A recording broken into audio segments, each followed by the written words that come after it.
Good evening. My name is Joanne Rothwell. I'm the Waterford City and County Archivist, and I'm delighted to be here this evening for the release of the Dungarvan Irish Historic Towns Atlas. This publication is the result of much detailed research by John Martin and the team at the Irish Historic Towns Atlas project in the Royal Irish Academy. And it's wonderful that we can now get our hands on this publication. It's available for €30. You can get it online, but you can also get it here in Dungarvan at Garvey's SuperValue or at the Book Centre in Waterford and from other local bookshops.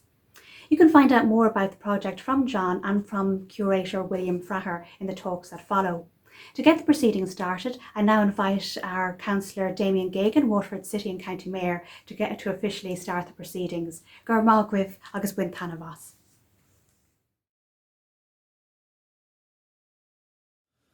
As Mayor of Waterford City and County Council, I'm delighted to welcome the publication of the Irish Historic Towns Atlas for Dungarvan and would like to congratulate John Martin for his work on the Dungarvan Atlas.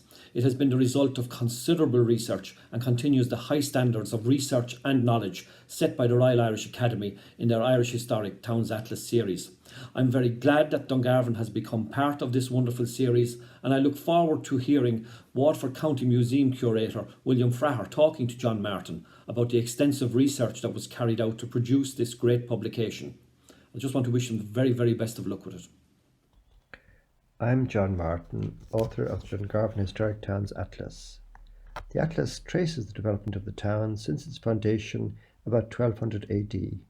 This short talk focuses on just two formative stages, the first 100 years and the 40 or so years after the Act of Union in 1801.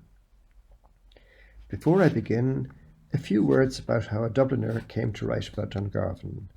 My mother, Helen O'Neill, was born there. Her parents, Hugh and Pauline, lived at Shandon Lodge, where I spent many summer holidays as a child. My interest in the history of Dungarvan was sparked by a plaque on an outhouse commemorating an early Christian Brothers school. I didn't realise that the house itself served as a monastery in the early 19th century.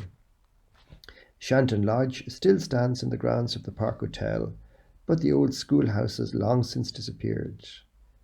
As I cycled around the town, I became familiar with the castle, the ruined friary at Abbeyside, and the gable wall standing beside the Church of Ireland church. 50 years later, researching the background to all these fragments from the past became an absorbing retirement project. It was instigated by Professor Angrid Sims, one of my geography lecturers at UCD, and later a member of the editorial board of the Irish Historic Towns Atlas. Angrid has continued to take an active interest in the preparation of the Atlas, providing advice and encouragement. Having captured Waterford City from the Vikings, the Anglo-Normans moved quickly into the county.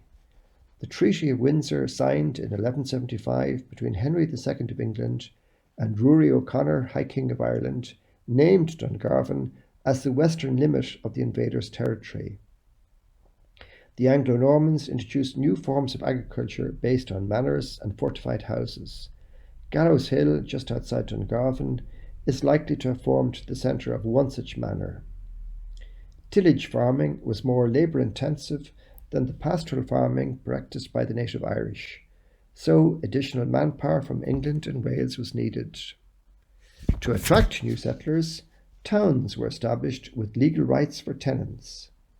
Dungarvan was an obvious coastal location, offering a harbour at the estuary of the River Colligan and access to a fertile valley stretching towards Cappoquin and Lismore. King John granted the town a charter in 1215, giving it borough status, while the right to a fair was granted in 1242. This map shows the site of medieval Dungarvan. Building work on the castle began around the year 1200. The strategic site guards the entrance to the estuary at its narrowest point, opposite the old road from Waterford. The parish church was built on higher ground, while two parallel roads led westwards. The marketplace was at the junction of the lower road and Church Lane, with the fairground conveniently sited near the farming hinterland further west. Much of the common land held by the townspeople was on the other side of the river, probably accessed by a ford at low tide or by boat. Towards the end of the 13th century, the Augustinians founded a friary also on the eastern bank of the Colligan in an area still called Abbeyside. The first phase of Dungarvan Castle was the building of a shell keep on a rock outcrop beside the river, surrounded by a moat. Later in the 13th century, a further tower, curtain walls, and a gatehouse were added. Expenditure was incurred around 1261 on 10,000 roof shingles and on building a house within the castle. The house is likely to have accommodated the constable of the castle and a small garrison. The castle provided the administrative centre for a huge royal manor extending over most of West County Waterford. It housed a prison and a court for travelling justices. In later centuries, it was damaged by artillery fire and was in a ruinous condition by 1700. However, a decision was made to build a military barracks within the walls, and it was garrisoned by various regiments until the 19th century. The barracks were subsequently occupied by the RIC and the Gardaí and is now a visitor centre. The renovation works undertaken by the Office of Public Works included extensive archaeological excavations, which shone great light on how the castle structures evolved over 800 years. The site of the parish church may have predated the Anglo-Norman settlement, as a parish network had been created following the Synod of Kells in 1152. If so, the church may have had to be rebuilt to accommodate the number of new settlers in the borough, as the older Gaelic churches were small, as can be seen from the tiny church at Kilrush, west of the town. Dungarvan had 12 subordinate parishes within the manor, and thus the advowson of the parish church, the right to nominate the rector and claim a share of the tithe income, was an important property right, which endured into the late 19th century. It was first exercised by the king as owner of the manor as early as 1202.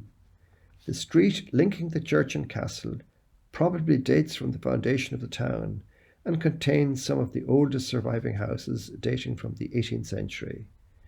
The church itself became a Protestant church after the Reformation and was almost completely destroyed by Cromwell in 1649. The freestanding gable wall is probably the only surviving remnant. The current church was built in 1822 by the Board of First Fruits. Around 1290, Thomas Fitzmaurice, Earl of Desmond, established an Augustinian friary on the east side of the estuary, as the houses of the mendicant orders were initially established outside the new urban settlements. The friars were expelled around 1541, and their lands were leased by the Crown. Some of the lands in Abbeyside were acquired by Richard Boyle, 1st Earl of Cork, in the early 17th century. Although their former friary was in ruins, it seems likely that the friars maintained a shadowy presence in and around the town for the next 200 years, perhaps sheltered by their patrons, the O'Briens and the McGraths, in the nearby mountains. The Augustinians returned in the mid-18th century to a small premises at the spring west of the town, and opened a temporary mass house near Church Street around 1820, before building a permanent church and friary in St. Augustine Street.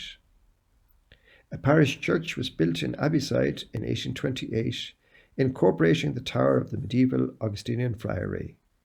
The adjoining graveyard had been in use since at least the mid-16th century, despite the absence of a functioning parish church.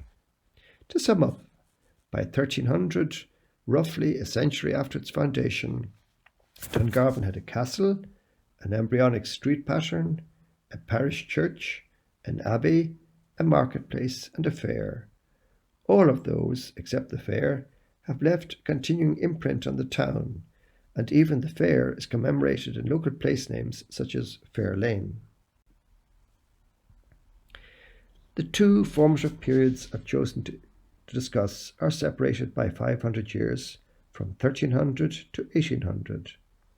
A brief overview of key developments in the intervening centuries is needed to provide the context for the role of the Devonshire estate after the Act of Union. Throughout the intervening period and well into the 19th century, fishing continued to be the mainstay of the local economy. The population of Dungarvan is likely to have been reduced by as much as 40% as a result of the Black Death plague in the mid-14th century.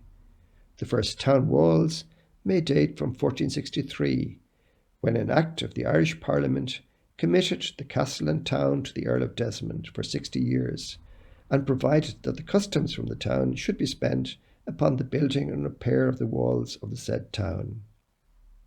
Dungarvan Castle was damaged by artillery fire in 1535, when Sir William Skeffington recovered it by force from the Earl who had rebelled against the king.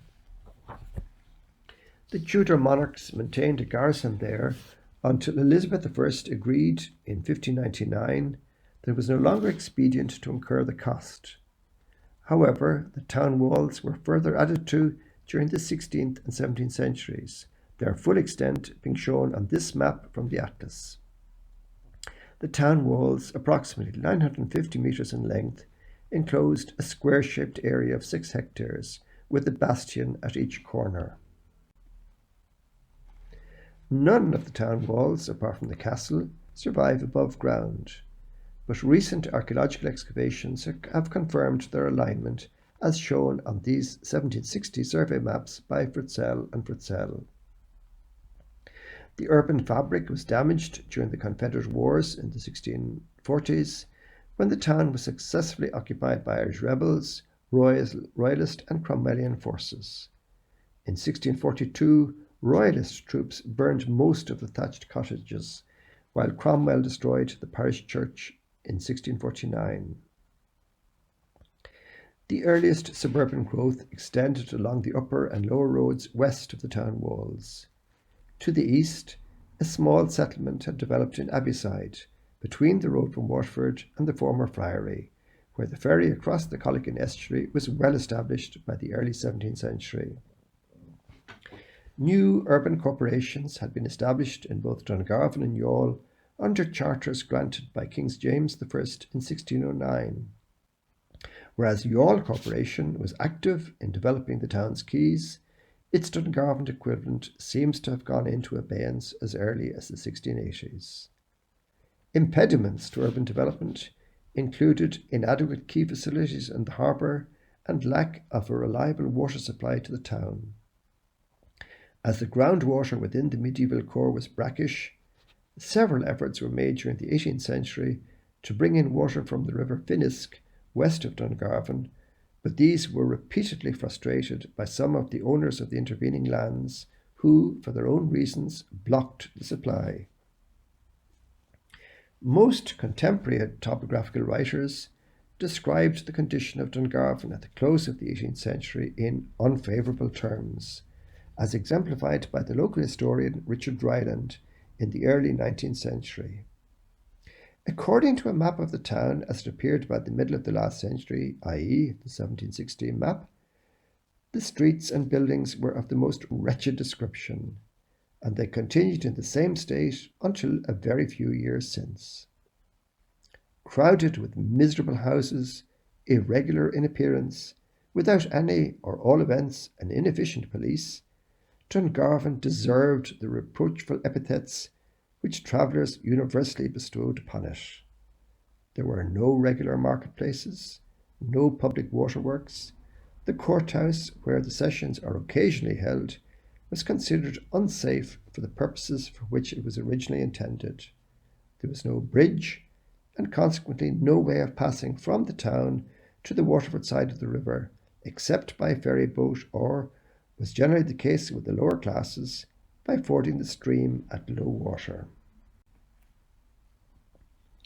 Richard Boyle, first Earl of Cork, acquired the manor, castle and the property rights of the parsonage of Dungarvan in 1620. He also bought various parcels of land around the town, including 20 acres in Abbeyside. Boyle was an active developer in Bandon, Youghal and Lismore, but not in Dungarvan. He owned massive landholdings in counties Cork and Waterford, but the estate passed to the Dukes of Devonshire when William Cavendish, the fourth Duke, married Lady Charlotte Boyle in 1748. The Irish estate inherited by the fifth Duke in 1764 was poorly managed. William Connor, resident agent at Lismore Castle from 1760 until 1792, was notoriously corrupt, and many of the urban leases were in the hands of middlemen. Scallay's survey of the Devonshire urban property were indicative of a growing professionalism in estate management by the 5th Duke. Scallay, unlike the Fritzells, did not portray the town walls, which were disappearing as the 18th century wore on, nor did he show buildings not owned by the Duke. Over 80% of the Duke's housing in Dungarvan consisted of cabins, mostly in poor condition. The few slated houses were mainly located within the walled town. Scally recorded a total of 230 dwellings on the Duke's estate in 1775. On the basis that the estate comprised about 25% of all dwellings in the town at the time, the total would have been over 900 dwellings. The 1760 survey had indicated that there were about 100 houses within the walled town, so by 1775 the vast majority were outside the town walls.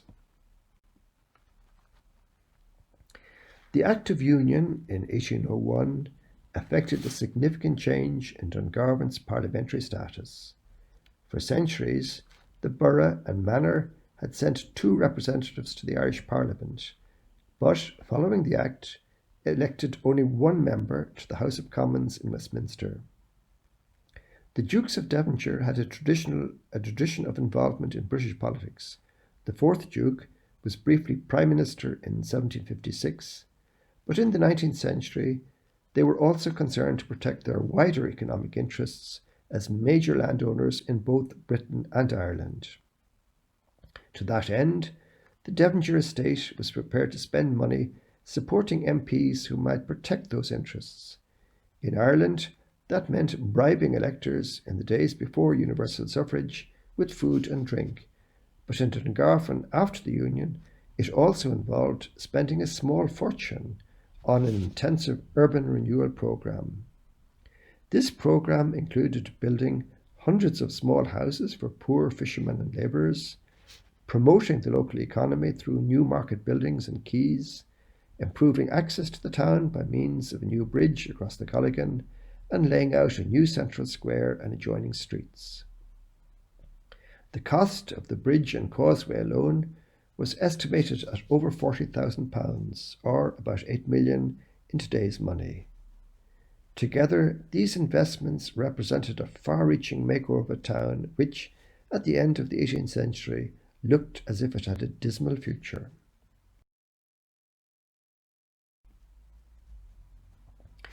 Prior to the opening of the Devonshire Bridge in 1816, the River Colligan was fordable at low tide. Travellers from Waterford had the option of using a bridge several kilometres upstream involving a significant detour or crossing by ferry from Abbeyside. The Duke, as owner of land on both sides of the river, came under increasing pressure from 1804 to build a bridge.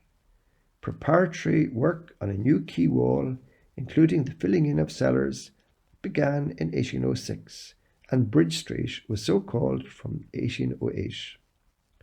Thousands of tons of Runcorn and Portland stone were shipped from Liverpool under the supervision of Jesse Hartley, who was later responsible for a major extension to Liverpool docks.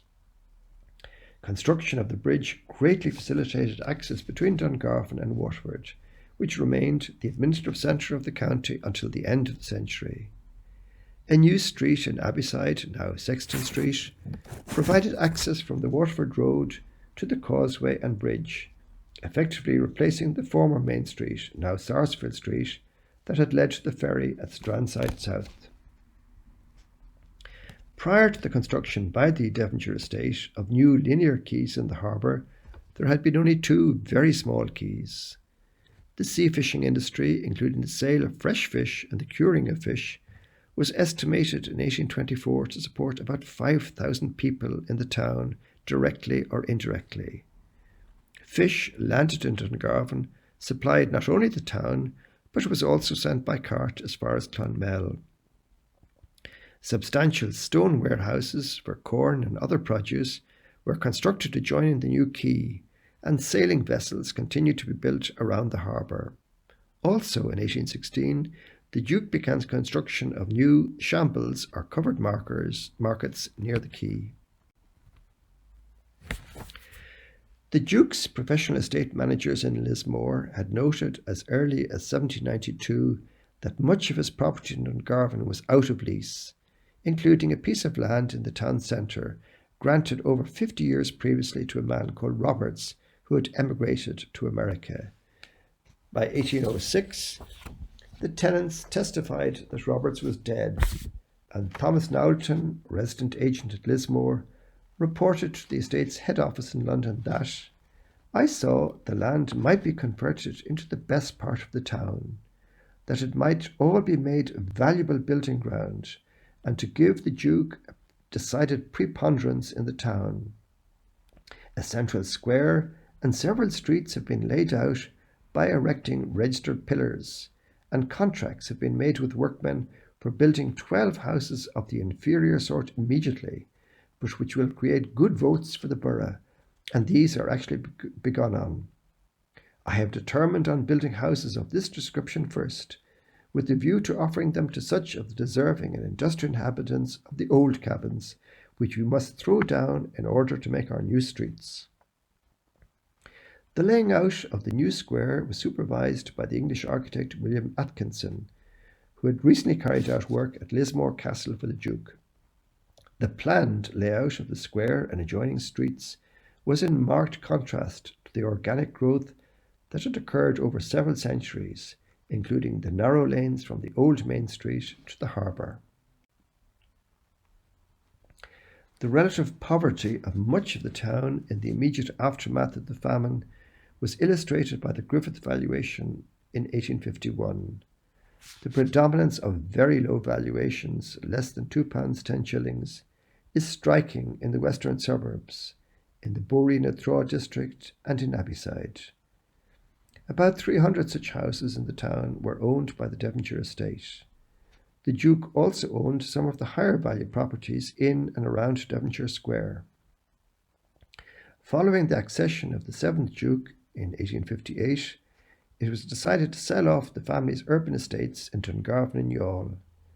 The Devonshire's estates' average annual receipts in Dungarvan between 1826 and 1860 amounted to only £659, which was too low to recoup the vast amount of capital expenditure in the town earlier in the century. Tenants were offered the opportunity to buy their property, while the remainder was sold through the Landed Estates Court in 1861, realising over £68,000 in total. However, the Duke did invest £20,000 in the Waterford-Dungarvan-Lismore Railway, which opened in 1878. The Union Workhouse on the western outskirts of the town had been designed to accommodate 600 inmates, but when the Great Famine struck in 1845, it was soon overwhelmed, with over 2,200 inmates by the end of 1848. Food riots in Old Chapel Lane were reported in the Illustrated London News in November 1846. The drawing that accompanied the report shows the mud cabins that prevailed in the poorer parts of the town. No fewer than 8 auxiliary workhouses had to be opened in Dungarvan and Abbeyside. A comparison between the Ordnance Survey maps of 1841 and 1904-5 shows that the built-up area of Dungarvan remained virtually unchanged in the decades after the famine. The town's population almost halved between 1841 and 1901. The number of inhabited houses marginally decreased, while the number of uninhabited houses rose from 51 to 152. The average number of persons per inhabited house, which had peaked at 7.2 in 1841 before the famine, fell to 4.7 by 1901. The urban population reached its post-famine nadir of 4,800 in 1901, increasing gradually during the 20th century, but not surpassing the 1841 figure of 8,600 until 2011. The nominal end for the historical towns atlases is 1900, with only a brief overview of development since then. However, a future Dungarvan atlas might conclude that if there was a third formative period in the evolution of the town, it might well be the 50 years since 1970. Major private sector housing schemes, particularly in the Abbeyside area, commenced in the 1970s as industrial employment in Dungarvan expanded. The 4.5 hectare Glanbia site was redeveloped in the early years of the 21st century as a retail, leisure and apartment complex linked by a pedestrian street to Grattan Square. The scale of the development, involving the creation of large buildings and new streets, represents a significant morphological change close to the historic core area. The closure of the railway line in 1967 facilitated the construction of a ring road around the northern and western sides of the town. This in turn led to the opening of business parks outside the ring road, including pharmaceutical plants near the Yall Road that have created new employment in place of older manufacturing firms. The Celtic Tiger decade from about 1997 saw several significant developments within the town. Apart from the large-scale development of the Glanbia site, some of the 19th century store warehouses along the quays were adapted for residential use, and new apartment blocks were built between the castle and the lookout. As a result of both residential and commercial development, the built-up area of Dungarvan has greatly expanded over the past 50 years, but the historic street pattern remains evident within the urban core. The conversion of the disused but scenic 46-kilometre rail line from Waterford as a cycle and pedestrian greenway in 2017 has energised the local economy. Although no longer reliant on the twin pillars of sea fishing and agriculture, Dungarvan continues to thrive by providing a range of market and community services to its hinterland. There is a growing appreciation of the links between past, present and future, as evidenced by the presence of a vibrant local museum and by the role of heritage within the tourism sector.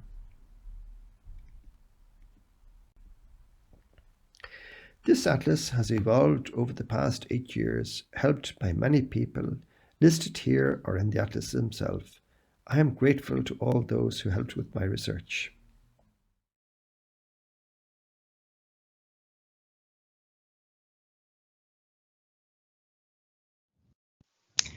Good evening, my name is Sarah Gearty and I am the cartographic and managing editor with the Irish Historic Towns Atlas project in the Royal Irish Academy, and we are delighted to be here this evening virtually in Dungarvan, County Waterford, to celebrate the release of number 30 in the Atlas series. You've just heard author John Martin give us a flavour of the contents, and this is it behind me, the Irish Historic Towns Atlas of Dungarvan. It's €30 to buy online and in local bookshops, including Garvey's SuperValu there in Dungarvan and the Book Centre in Waterford. It'll also be available in your local library, so you can keep an eye out for it there. It is published by the Royal Irish Academy with support from Waterford City and County Council. The atlas is very slim, but it's full of treasures, like this map here. I don't know if you can see it properly, but it's a reconstruction map of the town in the mid-19th century. So it is literally the results of years of research, cartography and cooperation. So I highly recommend getting your hands on a copy, putting it out on the kitchen table and seeing it for yourself. Now this evening, we're delighted to have John Martin here with us, and an added bonus, William Fraher, Curator of Waterford County Museum in Dungarvan. John and William have been in close contact throughout this project, and it's a pleasure to have them here now to discuss together how this research and mapping of Dungarvan has come together as the Irish Historic Towns Atlas of Dungarvan. Over to you, William. Thank you, Sarah. John, welcome. Thank you, William.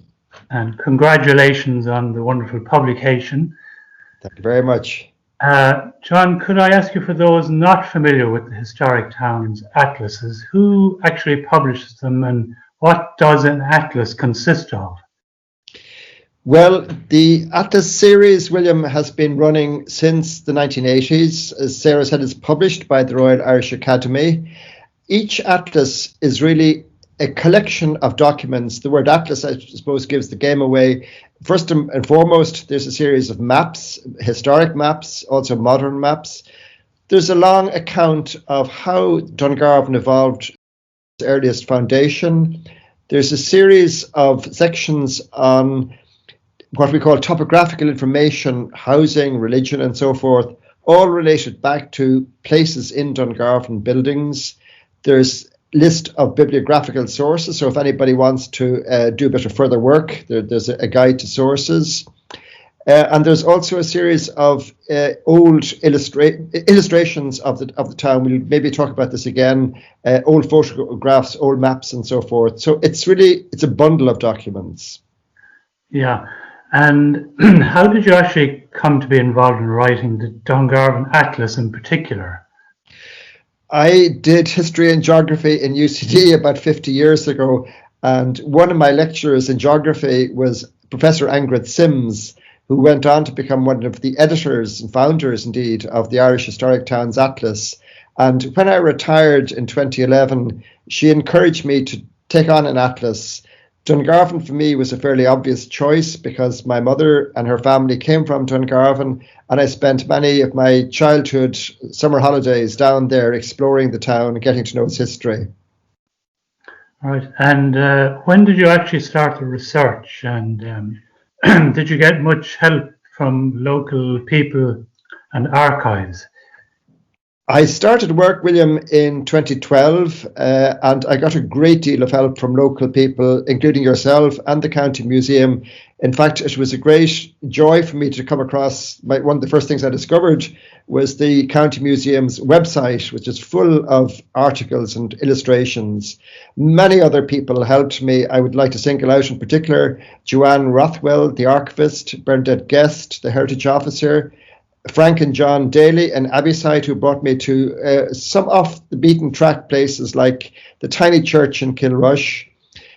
My former UCD colleague, Dr. Princius Bernock, who's also from Abbeyside, a great expert in the dairy industry. Sister Gertrude Howley of the Presentation Convent, and also David Kelly, who's co-author of the Youghal Atlas. So I'm very grateful to all of the many people and others who helped me along the route.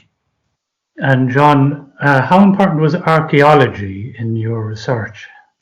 Archaeology was very important because some of the essential structures have disappeared. I'm thinking in particular of the town walls in Dungarvan, which we know did exist in the 16th and 17th centuries. I'd like to single out in particular Dave Pollock, an archaeologist who did many of the excavations in the medieval core of Dungarvan. And the work that he and others carried out have demonstrated that the line of the old walls, as shown on the 1760 map, for example, was accurate. Dave also produced a lovely series of line drawings of buildings in his book, Medieval Dungarvan, Above and Below Ground, which he kindly allowed us to reproduce in the Atlas. And as you know, because the museum was involved in it, Dave has been centrally involved in more recent excavations in Gallows Hill, just outside the town. Yes, and can I ask you, what were your main archival sources? The main series of archival papers were the Devonshire Estate papers. Richard Boyle, I think Robert Boyle, I should say, who was the first Earl of Cork, began to acquire property in and around Dungarvan in the 1620s, and then through that estate passed to the Dukes of Devonshire around the 1750s.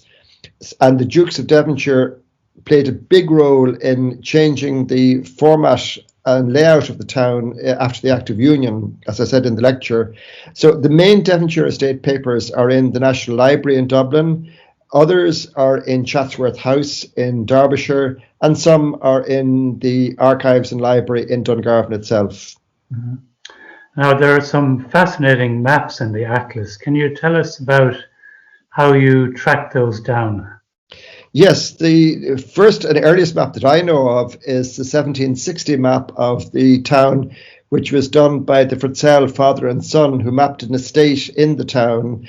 There are two maps. One is one of the town itself, and then there's a more detailed inset map which shows the walled town. So the map is really in two parts. One is in the County Museum and the other is in the archives in Dungarvan. The other lovely map which I used was done by Bernard Scally for the Dukes of Devonshire in 1775. That mapped the Duke's property at that time, and that map is held in Chatsworth House. Did you discover any new visual material, paintings or drawings? Yes, I suppose the illustrations are bookended by two lovely perspectives of the town. One, the earliest one I know, was done by Thomas Phillips in 1685, and it's a view of the town if you were coming in from the Waterford side. The other one, which I must say you and the museum helped me find, was one. It was a painting based on a drawing by Edward Brennan, and it's more from the opposite side, coming in from Youghal. That's about 200 years later, around the 1870s or thereabouts. So they are kind of typical of the kind of illustrations that we've used to show how the town changed over the centuries. And were there any surprises or new material that you came across during the research? Well, one surprise for me, I suppose, was that these very historic 1760 maps were once owned by my great-grandfather, Thomas Williams, and he held them in Shandon Lodge. They've gone on to safekeeping ever since. I suppose one of the little discoveries was just looking very carefully at the Scally map of Abbeyside, and I discovered a little Catholic mass house there, which was in operation towards the end of the 18th century, towards the end of the penal law area. And I don't think that its existence had been known about until now. Great. Did you get help from the Historic Towns Atlas editorial board putting all of this together? Very much consists of senior academics in various universities, and they were of great help to me in many ways. For example, I wouldn't claim to be a medieval historian, so they were able to point me towards sources.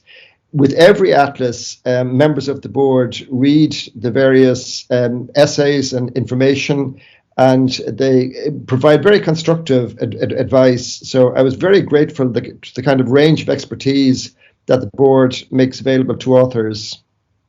And you had map and text editors who were assisting with the project.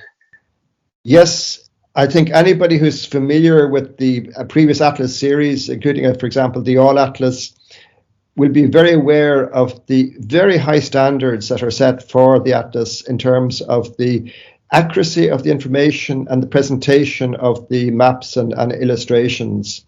So Sarah Girty, who you've just met, is the cartographic editor. She's responsible for the overall quality of the maps. Indeed, she would have prepared many of the maps, including the little text maps in the essay. I would have done very simple sketches, and Sarah transformed them into the kind of high quality maps that you see in the Atlas. In terms of the accuracy of the text, my text editor was Jennifer Moore. She checked all of the sources down to things like page numbers and that kind of detail, but also in terms of the formatting.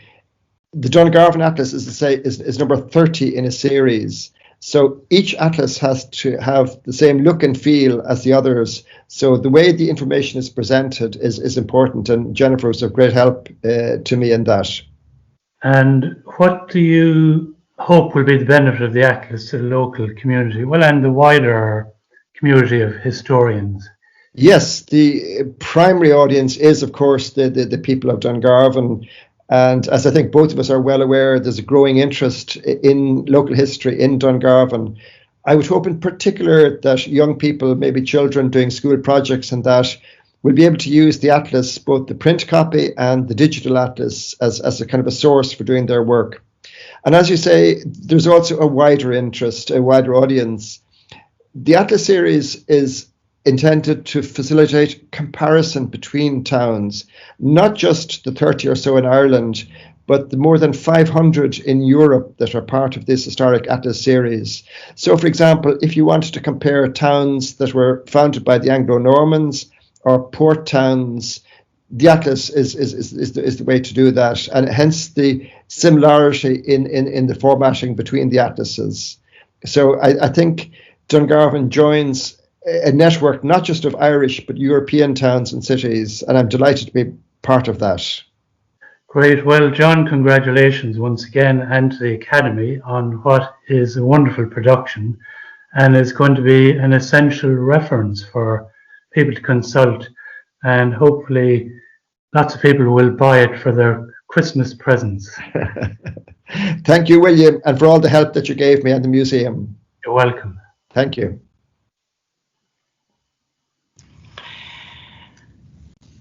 Thank you, John, and thank you, William. That was wonderful to get the insight into the kind of behind the scenes of the Irish Historic Towns Atlas and the personal connections you have with John. And of course, just to say, I've visited the museum in Dungarvan myself, and it is absolutely a wonderful place to go and a great starting place for people who want to engage in local research, and hopefully the Atlas will spur lots more people on for that. So thank you both very much for giving over your time and having that discussion. It was very, very interesting. Just to reiterate, the Atlas itself behind me is available locally in your bookshops, in Garvey SuperValue, in the book centre in Waterford, and also online for €30. And we would really appreciate your support in that respect. And John mentioned the Atlas is part of a wider European scheme. So just to remind you that Dungarvan is now part of over 560 places that have been covered following similar guidelines to this. So it has just been definitely put on the map. So last but not least, thank you all very much for joining us this evening.